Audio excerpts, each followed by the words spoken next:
بسم اللہ الرحمن الرحیم۔ شروع اللہ کے نام سے جو بڑا مہربان نہایت رحم والا ہے۔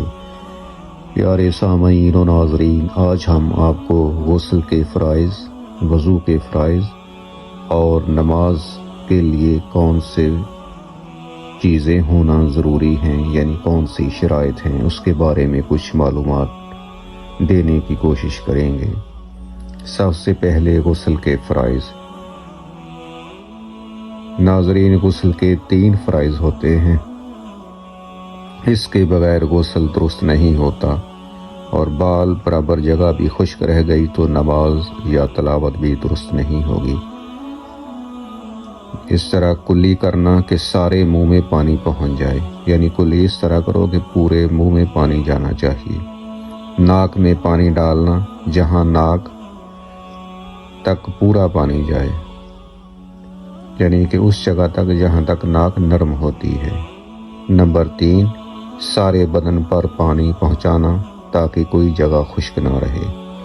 ناک کے اندر جو میل ناک کے لعاب سے جم جاتا ہے اس کو چھیڑ کر اس کے نیچے کی سطح دھونا واجب ہے۔ وضو کے فرائض۔ وضو میں 4 چیزیں فرض ہوتی ہیں۔ بال برابر جگہ بھی خشک رہ گئی تو وضو درست نہیں ہوگا۔ 1 مرتبہ سارا منہ دھونا۔ نمبر 2، 1 مرتبہ کہنیوں سمیت ہاتھ دھونا۔ نمبر 3، 1 بار چوتھائی سر کا مسح کرنا۔ نمبر 4، 1 مرتبہ ٹخنوں سمیت دونوں پاؤں کو دھونا۔ مذکورہ اعضاء کو 1 بار دھونا فرض اور 3 بار دھونا سنت ہے، البتہ سر کا مسح 3 بار کی بجائے پورے سر کا مسح مسنون ہے۔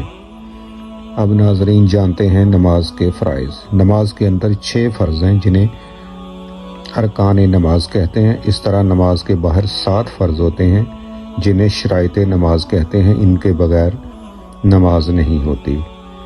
شرائط نماز اس طرح ہیں: جگہ کا پاک ہونا۔ نمبر 2، کپڑوں کا پاک ہونا۔ نمبر 3، بدن کا پاک ہونا۔ نمبر 4، قبلہ کی سمت ہونا۔ نمبر 5، نماز کا وقت ہونا۔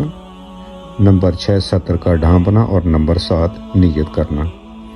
ارکان نماز میں کوئی رکن بھول گیا یا جان بھول کر چھوڑ دیا تو نماز دوبارہ لوٹانی یعنی پڑھنی پڑے گی۔ تو پیارے ناظرین، اور اس کے علاوہ تکبیر تحریمہ کہنا، قیام کرنا یعنی کھڑے ہو کر نماز پڑھنا، قرات کرنا، رکوع کرنا، دونوں سجدے کرنا،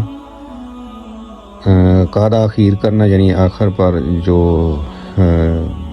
نماز کے اخیر میں اتحیات پڑھتے ہیں وہ کرنا، اور اس کے بعد نیز 4 رکعتوں والی نماز میں پہلا قعدہ جو 2 رکعتوں کے بعد کیا جاتا ہے وہ واجب ہے، لہٰذا پہلا قعدہ میں غلطی سے نہ بیٹھا جائے، اور یہ سب چیزیں سجدہ سہو کرنے سے نماز آپ کی درست ہو جائے گی اگر ان میں سے کچھ چیزیں بھول جائیں، یعنی تکبیر تحریمہ وغیرہ جو میں نے ابھی 6 چیزیں بتائی ہیں، کیونکہ یہ